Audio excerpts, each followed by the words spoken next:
Barefoot Bruisers, carrying the MOW today. Another Todd heater. Bad Larry right here. This is Bad Larry. I love this knife. Go through phases of like, I don't know, like bearing knives, and back to phosphor bronze knives. Occasionally, like those dollar bores are on nylon washers. Sometimes that's kind of a medium in between kind of thing. I got through a little phase with those, but that's kind of not. It kind of like never really lasts. I always kind of like move on from it. But it's actually something I want to experiment with in the future. Might even be relevant to something I talked about today. But hope y'all had a great week. So I finished. To catch y'all up, I finished my vacation. I think a bunch of y'all know I've said it a million times that half the reason I go to Atlanta is to see the family. The other half's the Blade Show, or maybe part of it, whatever. It's the time, not necessarily. I don't think I would go there that part of the summer.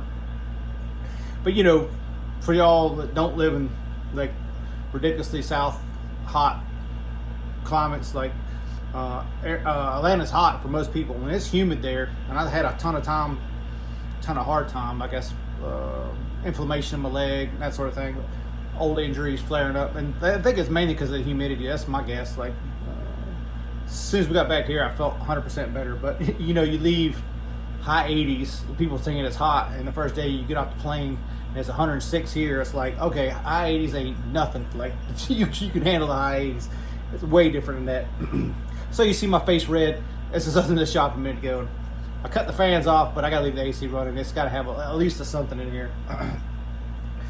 So the rest of the vacation went good. Got to see some more family, friends. Got to hang out, catch up, that sort of thing. So got a good relaxation and really enjoyed my trip. You know, you got time to reflect on things when you kind of sort of sitting around and like, you know, you're not actively doing work, or you know how it is, man. Like your brain has to switch gears when you're not around your house and doing things you could do. Like I felt like I was wasting time a lot of times because I could be doing this, but I was like, dude, you're on vacation, just relax, man. Like I literally had to tell myself that, and my wife too. So my wife got into that.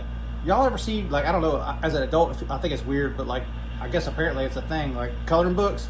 I guess people think it's lethargic to color in the coloring books. So she got on her tablet, she got some app, and she's like, it consumed her. She really enjoyed it. So I don't know, whatever works, right? All right, so I don't think I even showed it. So let's do this. So also today, I carried the sawtooth because, you know, every now and then, not all that often, but every now and then I go through a little production knife phase, you know. I like a little production knife, especially like after Blade. You see so many slick production knife designs. It's so hard to like tell somebody who isn't a machinist that hasn't machined. Like if you dial into CNC, you dial in your program and you keep refining and keep refining and keep refining.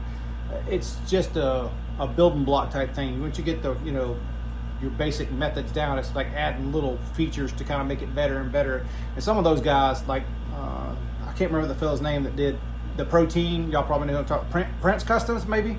Talked to him for a minute. Like he's kind of sort of new to CNC. He just like figured it out, like got stuff, and then his knives are dialed. Like if you hadn't seen one, it's not my kind of knife at all. But like to talk with the guy, like he just figured it out and went to work, and he did a great job. Like his builds are nice. And he even built the trophies that gave away at Blade Show, like a little dagger and every one of them and stuff. You know, it's nothing like over the top, but like he figured out CNC stuff real quick. Not saying you can't figure out manual stuff real quick, but me personally, I'm going through like a little bit of I got to rethink how I would do things, because like your brain's programmed to do it a certain way, and then all of a sudden you can't do it that way. It's as simple as like. Most of you guys aren't going to know what I'm talking about. This conventional milling versus climb milling. In CNC, you climb mill everything. In a manual, you can't climb mill, you have to conventional mill. So directions of the tool path, the way you move the tool around the part, all that stuff's like, I got to stop and think, okay, no, I don't do it this way, do it the opposite way you think you should do it. And sometimes that bites me in the butt, and sometimes it don't. But simple things that, you know, if you had no experience, it'd probably be easier for you because you have to rethink the whole thing. But me, or have to think about the whole thing. But me, like I sometimes I go too fast, and I'm like, shit, now what? Like it's a learning curve, man. Back to production knife stuff. I don't think I even showed you all last week because I just put up, but the 8010 limited edition. This is the other one I was talking about. This is exactly the same knife as the one I got last year, the one in 3V. It's just DLC. And the thing that I thought being DLC'd, I figured the action wouldn't be as good. No, it's just as good. Like literally haven't touched it, and it's just as good as that other one. You know, it'll do everything the other one does. Matter of fact, I might even think this might even be slicker than the other one. All the grinds feel almost identical, so it's a cool little knife. I've used it very little, but I still like it, and I'm still gonna carry it. I think I'm gonna hold on to it for a little while. You know, like I got that DLC Satu, and like that's the other thing about production stuff. So like custom, if you were sending stuff out to get it DLC'd, you know, like a custom, that'd be like outrageously expensive because you're doing one, and then you're doing all those parts of the one. So like you'd have to probably make something to put the fixturing on, to hold the stuff. It'd be a whole ordeal, right? I know Cerakote's an option, but like to me, Cerakote ain't the same as like DLC or whatever they do that. I mean, watch it turn out to be that Cerakoted, but I don't believe it's Cerakoted. Maybe it is. Hell if I know. Like it's nice though, whatever finish it is. Even if it is Cerakoted, some people do it better than others. You know what I'm saying. Just like Bedford's coatings, like they're top notch, man. Like Spartans, they're top notch. You know, most of the higher end. But you do the volume, so it makes it cheaper. So it's you know, something that's accessible for the general public. So like you know, most of the time your customs, you ain't gonna get that in your customs. So it wasn't like a huge spendy blade show. You know, remember, just to reiterate that I got the Direct Toucan 2XL. So far enjoying the knife. You can probably see a little bit of wear and tear on it, but like, yeah, this thing's badass. I think I might like it more than the Degman. Like I wasn't sure at first, but it's because it's just chunkier and a little bit around. It's like it just fits the hand and me and everything about it. Like I don't know. The only thing I could possibly think to do is put like a little groove right here so you can do the finger groove, but I could flick it off the blade. So I don't know. Obviously I'm a cleaver kind of guy, right? So a couple DSKs for you. So I'm into that style of blade. Like obviously it's a little different, but you know that, I don't know, sheet footy kind of thing. I don't know, whatever you want to call it. VXC is still king for me. I love this VXC, and I actually carried one at Blade Show. Everybody showed it to. Nobody really cares for the VXC. I don't know why. It's like it's one of my favorite DSK models, but obviously the public ain't in favor of that. So as I was rewinding to, I'm trying to allude to. I didn't buy much at Blade Show, so I had a couple opportunities to buy a couple other things, and I bought a couple other. One is like, you know, like this time, I don't know if it's the economy or what's going on, but when stuff slows down, knives don't sell as much, you'll see a lot of knives come out of the woodwork. So like, I know someone hit me up today about a Satu, like, you know, if you were a man that wanted to sell a Satu, now would be the time to get some money out of it. If you're looking for one, now would be the time to get one. Usually the harder times are harder to find knives. It's just how the nature of the cycle works, from my eyes, haven't been in it for a long time. So when this one popped up, I didn't hesitate and I got it. And after, it's funny because I knew the dude, I knew his handle. We kind of BS for quite some time now. I didn't realize it was in Indonesia. But it didn't matter because like he shipped it like 4 days later. It was here anyhow, so it's just about the same as shipping it across the country with the post office. Maybe it's 5 days, I don't know, but it was super easy. But this is one that I posted on Instagram the other day. So this is the original Trouble Blade Works deck collector. So when I say original, the newer one, the Mofo and the deck collector, the newer ones are a considerable bit different than this one. I had to talk to Plethora Knives because he had one of the newer ones, and he actually got his buddy that he sold it to, or I don't know if it's his buddy, but whoever he sold it to, he's still in communication with, to take a video to kind of show the thicknesses of it. And I think he showed it next to a full-size Medford Praetorian. So let me just, before I even tell you, I'm just going to verify it because I'm pretty sure the blade stock thickness is a 1/4 inch. But before I go and tell you that, let me just verify set of mics. So I'm just going to throw it on there real quick. Check it out. It's right at, yeah, it's just under a 1/4 inch thickness in the blade, and you can see the nice thick slabs, titanium on this side and G10 on that side. This is definitely a throwback. This particular one I had one very similar to this. Mine was all green G10. I can't remember what number this one is. This was an S35, but the original one that I had, I think it was a different steel. I want to think it was, I want to say it was D2, but I could be wrong. It's been a long time, but I know it was a lower number, so this one was built after the one I had. Now, if you've never handled one of these, this is kind of more for me, was like, so back, this is 2014. I think the one I had before was like 2013 or 2012. I can't remember when he started making these things. But these were all the craze. This is what started the overbuilt cleaver type thing in my eyes. Like, you know, everybody has a different point of jumping in and jumping out, but for my eyes, like, this is one of the ones that, like, when it came out, super hot thing. Like, everybody wanted this. You know, everybody's heard of that rad cleaver, or maybe you haven't. Rad knives or whatever he's back making now, but he was after this, good bit after this, like several years after this. This was like an early iteration of the cleaver style, and everybody kind of went for it.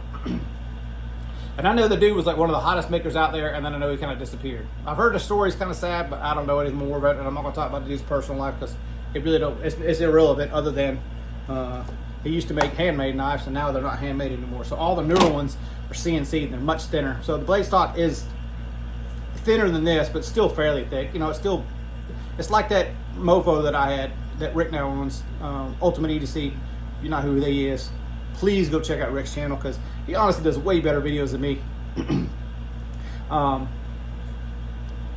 This was hand built, so the action is really not great. Like, and you get lock stick, and this is like, you know, 11 years old, older than 11 years old, so it ain't getting no better. You can get center and good. You can see how off it is. You can get this good. But when you get it good, the action's horrible. It just needs a lot of work, man. Like, and it's kind of cool now. This was, you know, like, I want to say in this day, when these things are coming out, I've seen these things go for well over $1,000, and that's when you could buy a brand new Strider for like 400, like maybe it's 375, something like that, like for a new Strider. So that was considerably a long time ago. And these still went for like 1,000 then. I didn't pay that much for this thing now, because there's really not that many people looking for these, although it's a really unique, it's one of those nostalgic and happy to have in the collection, but not because it's a masterpiece build. It's because it takes me back. It's like hearing that song that you heard in, I don't know, high school or whatever, you know what I mean, like reminding you of a movie or whatever the case may be. It kind of takes you back in time. That's kind of what this knife did for me. So I went ahead and jumped on this one. The other thing I want to kind of mention on this one is, like, I don't know that it hasn't been messed with. This logo looks okay. It looks like it's etched just fine. On this side, you can see where S45 looked like it damn near got stamped and then covered up and then re-etched, and it looks like crap on that side. So this is a kind of sort of the quality of work that was around in this time. Like, well, I'm not saying everybody, but like customs, this was accepted then. It was no big deal. Like, yeah, I can find so much stuff inherently wrong with this knife that it's ridiculous. So, like, just look at that finger choil, see how it's not a direct circle. It's kind of like a weird shape. You can tell he just took it in the grinder and just, you know, kind of made the shape he wanted with it. It's not like a defined radius.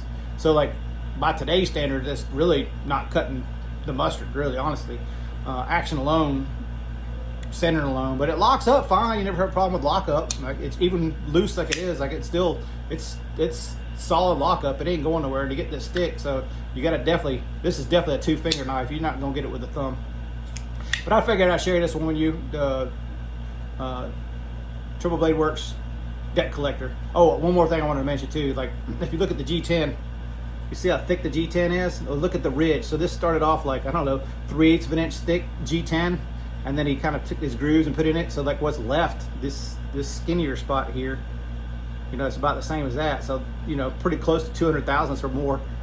So it's still a beefy knife, and it has that similar, you know, it's a unique look to it, right? Like with that camo G10, it was a super popular thing back in the day. You know, like now everybody's into, like, well, I'm not saying everybody, but like Timascus collars and clips and all that. It's super popular now. I mean, it was done then, but not like it is now. But like this was the huge thing, like this camo G10.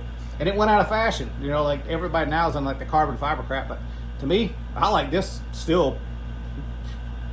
I don't think I'm gonna change it, and that's coming from me is that's saying a lot. Now I might go in this and do some action stuff and try to get the centering better. I might leave it alone. I don't know. We'll just have to wait and see, but this is a nostalgic buy for me.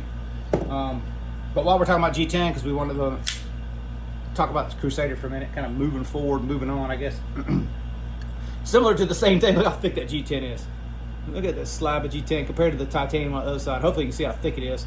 And it's the same kind of way. Like, I bet you at the smallest part of this, you know, sculpted side, and obviously this is not done as nearly as accurate as the Triple Blade Works. Like, this is kind of more, you can see the uniformity pretty much it's not perfect, but it's pretty good uniformity. And you can see like the Crusader Forge just kind of does whatever he does, and you don't really care. You know what I mean? You can kind of see it.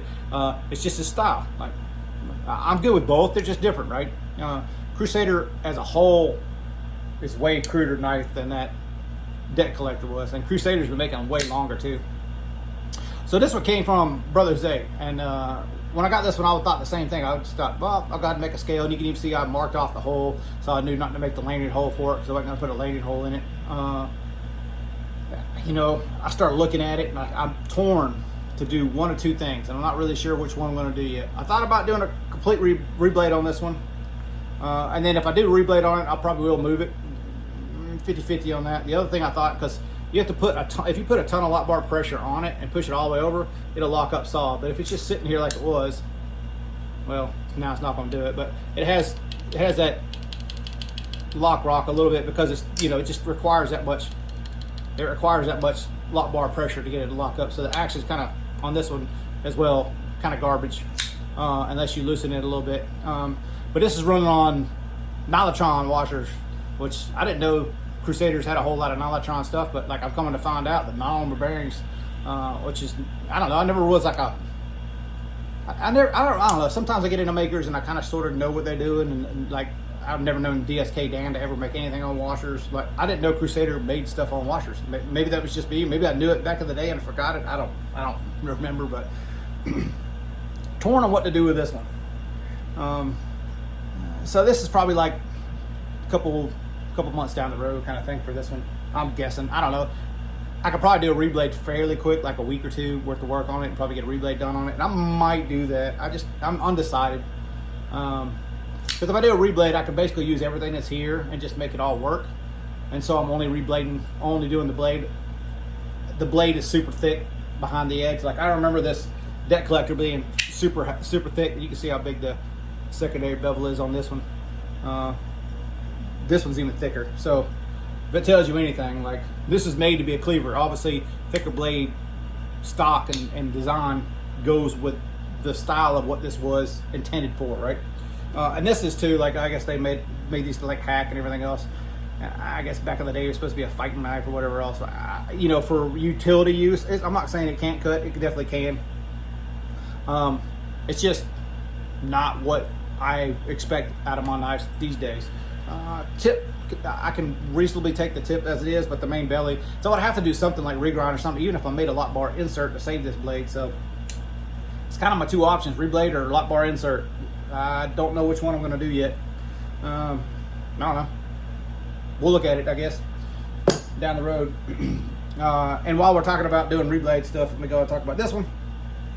So told y'all that after I screwed that last Incosi blade up, which is hanging over here in the wall, but I was kind of done with it till you take a break. Well, I got back and I was kind of, you know, I worked on it a little bit before, but after I got back, I was like, okay, I'm incentivized to kind of do a little more, get this Incosi done. And honestly, like the reblades for the customs are more intriguing to me than production knives. I do have another production one I just got in from Brother Carco that I'll be working on next year, but I think that's probably the last production knife thing. I'm gonna move on for production, just go to customs, because I feel like if you're buying a CRK, you're probably not interested in a custom reblade like this, like maybe the one like I did for Denise's Zoom Design, something. But this is a little bit more than just a little bit, because the lock bar insert, obviously. So I had to make another lock bar insert, and then the blade shape's pretty damn similar to what the last one was. Same with the finger flick and everything like that. Yeah, I said the last one before. So far, there's like two things I'm a little iffy on. So lock-up's a little later than I wanted it to be, but you can see it's nice thick stock. Hopefully you can see how thick that stock is now compared to like the stock blade. Do I even have the stock blade over here? I don't. Oh yeah, I said that to Billy. Never mind.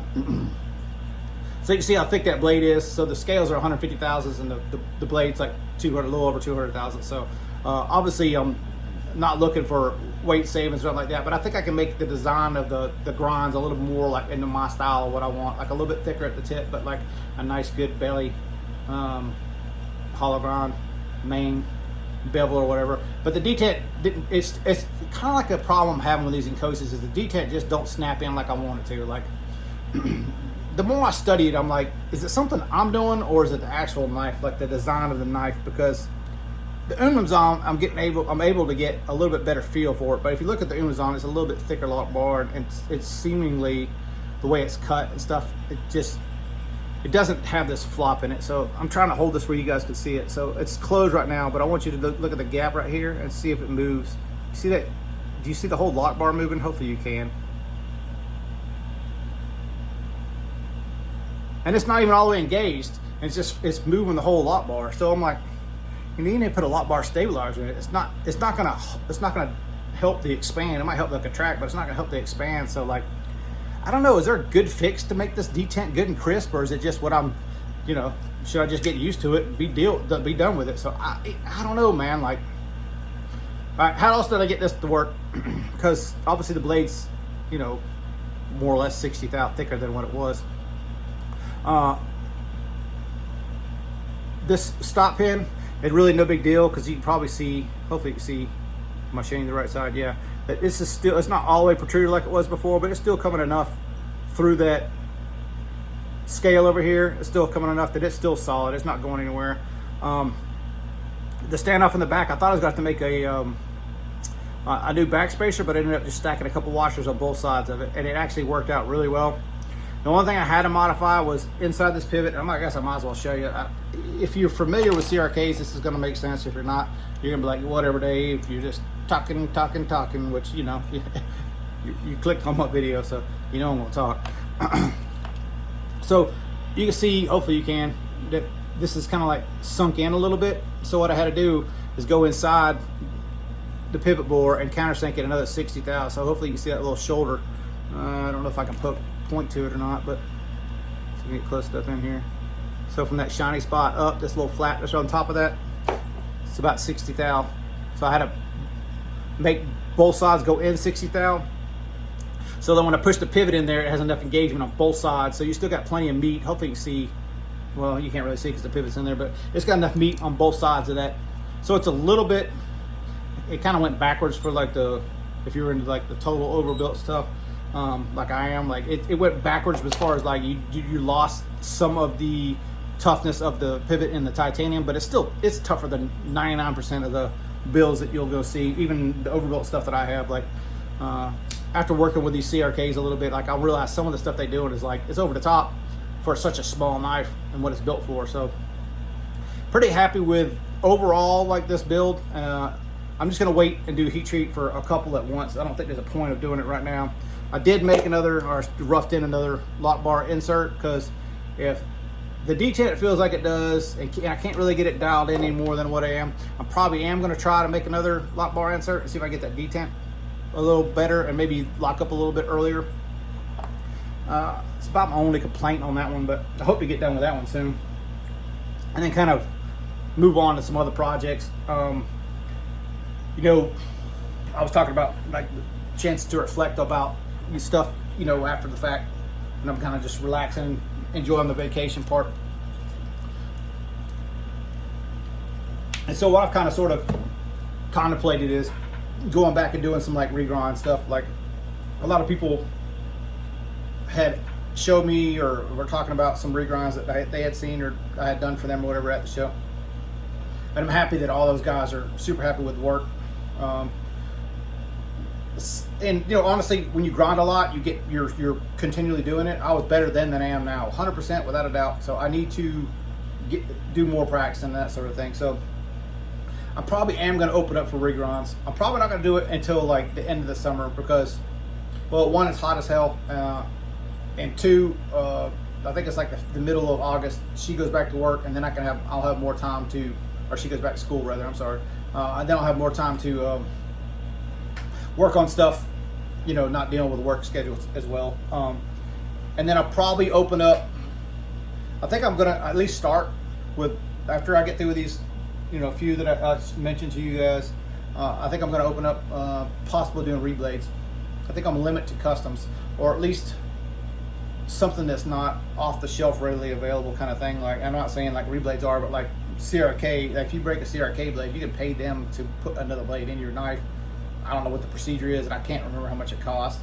it might be cheaper to buy another knife in the long run, but like it's a service they offer. I know Striders don't really do that, but like you know, there's a bunch of other stuff. I just don't want to do like I've done a few of the like inexpensive knives, but I don't want to get into doing that, because you're asking me to put more time and effort in that knife that it's going to be worth. Like I'm thinking reblades are probably going to be at least $300, because I got to buy the steel, I got to machine it, I got to grind it, I got to heat treat it. You know, like there's a lot of time involved in that. So, you know, if $300 for a blade sounds expensive to you, then you're probably not even in the ball game. And that's, you know, probably on the cheaper end. Like depending on some of the machining I got to do, it may go way up from there. You know, like it's a preliminary kind of thing. So I'm just kind of throwing it out there. If you got ideas, by all means, you can throw them back at me. Y'all know how to get a hold of me, right?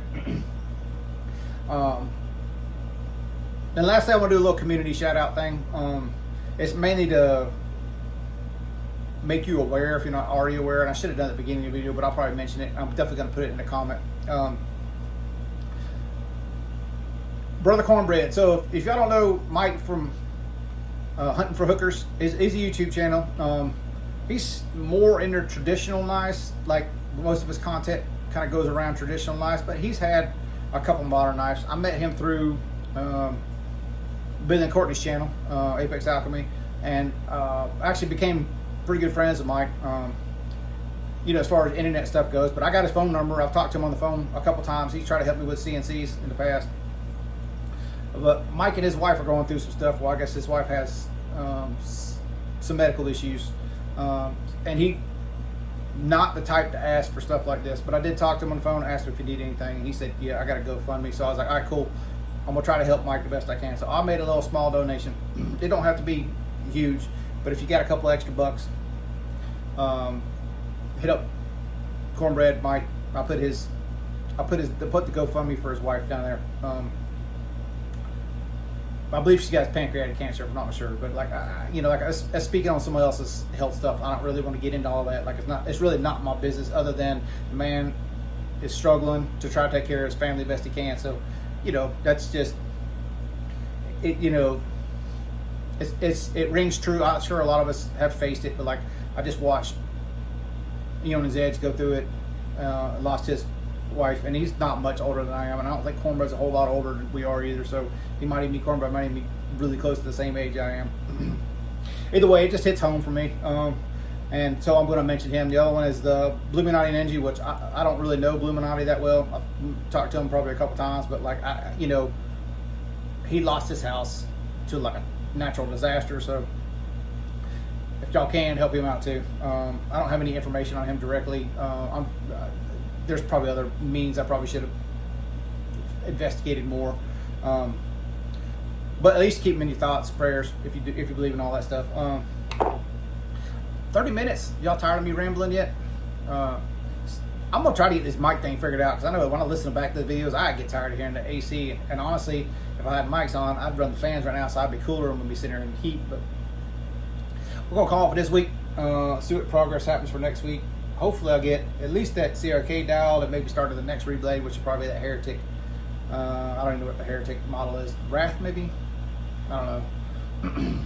But we'll get started on them and then go from there, all right? All right, so y'all be cool. Later, guys.